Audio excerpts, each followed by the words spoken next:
नमस्कार दोस्तों, good morning. Welcome back to my YouTube channel. दोस्तों, आप सभी लोगों का मेरे इस यूट्यूब चैनल योगेंद्र जमुना में बहुत बहुत स्वागत है। दोस्तों, आज के हमारे वीडियो का टॉपिक है सौर मंडल में पृथ्वी। दोस्तों, आज हम पढ़ेंगे सौर मंडल के बारे में। दोस्तों, एक चीज़ ये आपको बता दें कि जैसे सूर्यास्त होता है दोस्तों, तो सूर्यास्त होने के बाद जो आसमान है वह हमें कितना स्वच्छ और साफ दिखाई देता है। उसमें एक या दो बिंदु जो है तो चमकते हुए दिखेंगे। कुछ समय बाद बहुत सारे बिंदु वहाँ पे चमकते हुए जो है तो दिखने लगते हैं। ठीक है, कुछ ज़्यादा टिमटिमाते हैं और कुछ जो है तो धुंधले हुए दिखते हैं। ठीक है, आसमान में देखने पे ऐसा लगता है जैसे आसमान में सितारे जड़े हों। दोस्तों, क्या और कुछ समय बाद आप वहाँ पे आप चंद्रमा को भी देखेंगे, चंद्रमा को भी देख पाते होंगे। ठीक है, तो और चंद्रमा जो है दोस्तों, यह है केवल जो है तो महीने में हम एक बार उसको देख सकते हैं। और पूरा चांद अगर देखने की बात करें तो पूरा चांद हम कब देख पाएंगे दोस्तों?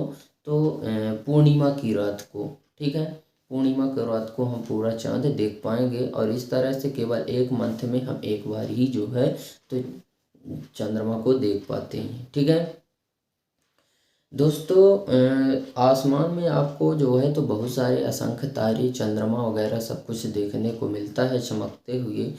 तो क्या आपने कभी ऐसा सोचा है कि अगर अगर जो है तो रात में ये सारी चीज़ें चमकती हैं तो दिन में हमें क्यों नहीं दिखाई देती? तो इसका एक कारण है दोस्तों, दिन में ना दिखाई देने का। सूर्य के कारण, सूर्य के प्रकाश के कारण वो चीज़ें हमें दिखाई दिन में नहीं देती हैं। लेकिन जैसे ही सूर्यास्त होता है वो सारी चीज़ें हमें उसी तरीके से फिर से दिखाई देने लगती हैं। ठीक है, और वैसे भी दोस्तों, अगर हम बात करें सूर्य की, तो समस्त पृथ्वी पर समस्त ऊर्जा का स्रोत जो है वो सूर्य ही है। ठीक है, अब यहाँ पे जो है तो सौरमंडल की अगर बात करें तो इसमें 8 ग्रह, सूर्य और उल्का पिंड और क्षुद्र ग्रह सम्मिलित होते हैं। और इस पूरे ग्रह का जो है तो सौरमंडल का जो है तो पूरा जो सौरमंडल का पूरा मुखिया जो है तो कौन है? सूर्य ही है। क्योंकि ये सारे ग्रह सूर्य की परिक्रमा लगाते हैं और सूर्य से ही जो है तो ऊष्मा और प्रकाश को प्राप्त करते हैं। ठीक है, यहाँ पे जो है तो कुछ तारे हो गए, सूर्य हो गए और टिमटिमाते हुए तारे, धुंधले वाले तारे, है ना। ये सब जो हैं तो क्या है? खगोलीय पिंड हैं दोस्तों। ठीक है, खगोलीय पिंड की अगर हम बात करें तो कुछ खगोलीय पिंड ऐसे होते हैं जो स्वयं के ऊष्मा और प्रकाश से प्रकाशित होते हैं और प्रकाश को उत्सर्जित भी करते हैं, बहुत सारा प्रकाश उत्सर्जित करते हैं। लेकिन कुछ ऐसे होते हैं खगोलीय पिंड जो स्वयं की ऊष्मा और प्रकाश से प्रकाशित नहीं होते हैं, बल्कि वह दूसरे वस्तुओं पर, दूसरे बिंदुओं पर वो निर्भर रहते हैं। जैसे अगर हम बात करें पृथ्वी की, तो पृथ्वी जो है तो एक ऐसा ग्रह है, ठीक है, जिसे हम ग्रह बोलेंगे। तो पृथ्वी एक ऐसा ग्रह है जो स्वयं की ऊष्मा और प्रकाश से प्रकाशित नहीं होता, बल्कि दूसरे पर निर्भर है। जैसे सूर्य पर वो निर्भर है, पृथ्वी पर समस्त ऊर्जा का स्रोत सूर्य है। पृथ्वी जो है तो ऊष्मा और प्रकाश कहाँ से प्राप्त कर रही है? सूर्य से प्राप्त कर रही है।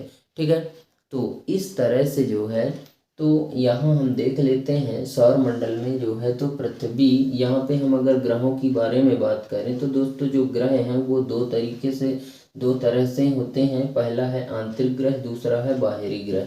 अगर हम यहाँ पे आंतरिक ग्रह की बात करें दोस्तों, तो आंतरिक ग्रह में दोस्तों जो है तो ये सारी के सारी ग्रह जो है तो सूर्य का परिक्रमा करते हैं। सूर्य का जो है तो क्या करते हैं? परिक्रमा, यानी चक्कर लगाते हैं। परिक्रमण का मतलब होता है घूमना, और जो घूर्णन का मतलब होता है घूमना, परिक्रमण का मतलब है चक्कर लगाना। ठीक है, घूर्णन का मतलब है घूमना, मतलब जो है तो अपने ही जगह पर वो जो है तो ऐसे चारों ओर घूम जाए। ठीक है, तो उसको जो है तो क्या कहते हैं? घूर्णन। और परिक्रमण की अगर बात करें तो परिक्रमण का मतलब होता है दोस्तों, परिक्रमण का मतलब होता है चक्कर लगाना। ठीक है, परिक्रमण परिक्रमण का मतलब होता है दोस्तों क्या? चक्कर लगाना।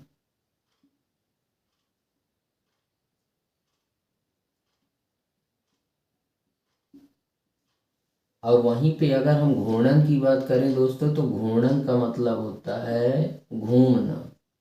क्या होता है? घूमना। ठीक है। तो यहाँ पे जो है, तो अगर हम बात करें तो ये सारे ग्रह क्या करते हैं? सूर्य का चक्कर लगाते हैं। यहाँ तक कि बुध, शुक्र, पृथ्वी, हमारे जो प्रमुख ग्रह हैं वो कितने हैं जो है, तो हमारे जो सौरमंडल में जो ग्रहों की अगर हम बात करें तो कितने ग्रह हैं? तो 8 ग्रह हैं। बुध, शुक्र, पृथ्वी, मंगल, बृहस्पति, शनि, यूरेनस, नेपच्यून।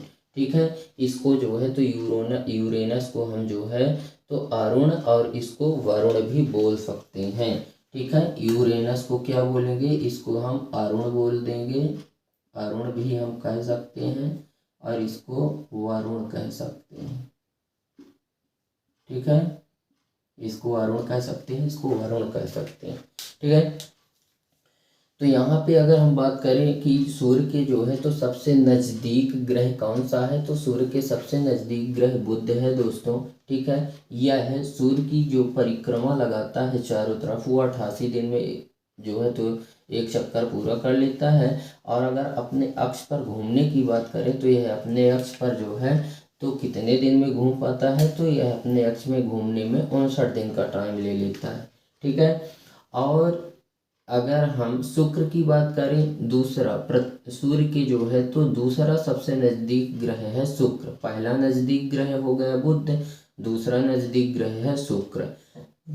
शुक्र जो है तो 255 दिन में जो है तो क्या करता है? सूर्य की परिक्रमा लगा पाता है। ठीक है। और जो है तो 243 दिन में अपने अक्ष पर घूम जाता है। शुक्र को जो है तो शुक्र ग्रह को इंग्लिश में वीनस कहते हैं, जबकि बुध ग्रह को इंग्लिश में मरकरी कहते हैं।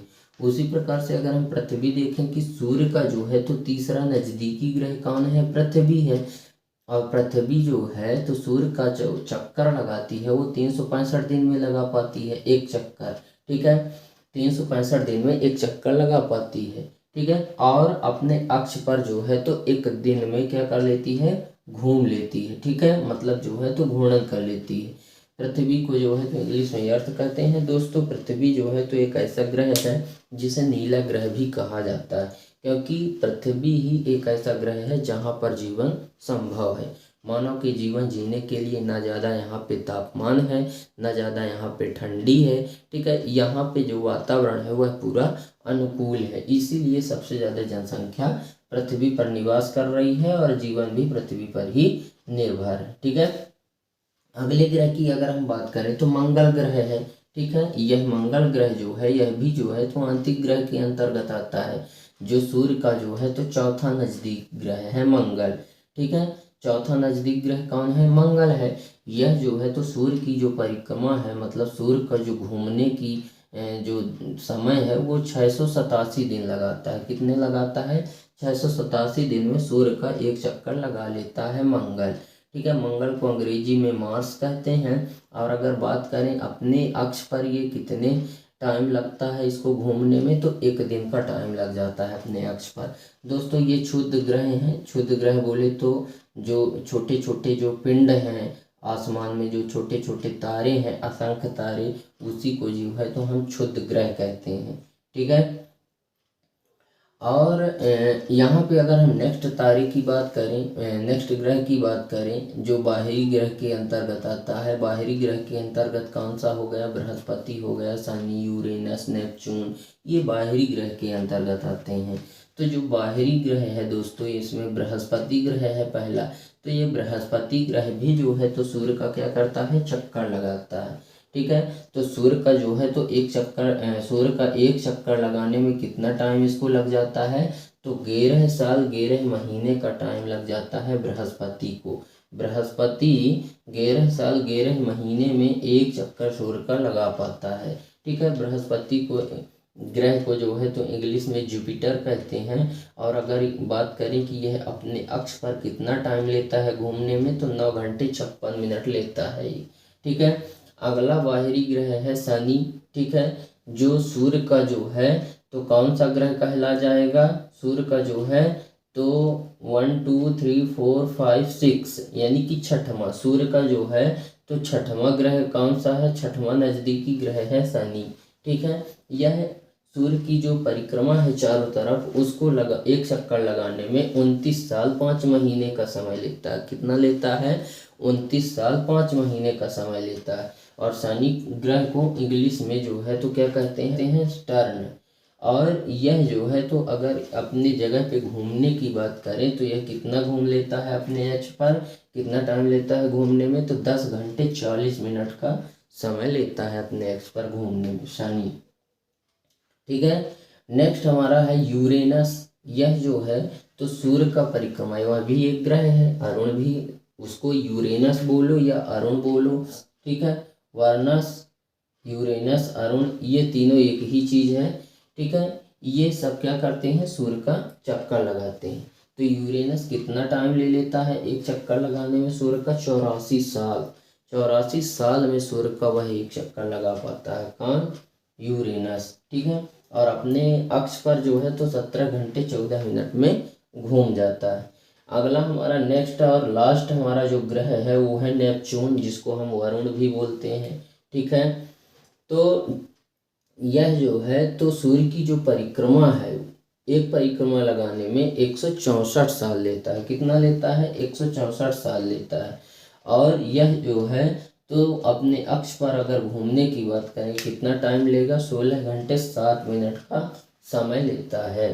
ठीक है, तो इस प्रकार से दोस्तों उम्मीद करते हैं कि आप लोग को हमारा यह वीडियो पसंद आया होगा। वीडियो अगर पसंद आया है तो वीडियो को लाइक करें, और अगर आप हमारे चैनल पर नए हैं तो हमारे चैनल को फटाफट सब्सक्राइब करें एंड बेल आइकन भी प्रेस करें, ताकि हमारी नई नई वीडियो की नोटिफिकेशन आपको सबसे पहले मिले। दोस्तों आज के लिए बस इतना ही, मिलते हैं आपसे नेक्स्ट वीडियो में नेक्स्ट टॉपिक के साथ। तब तक के लिए जय हिंद, वंदे मातरम।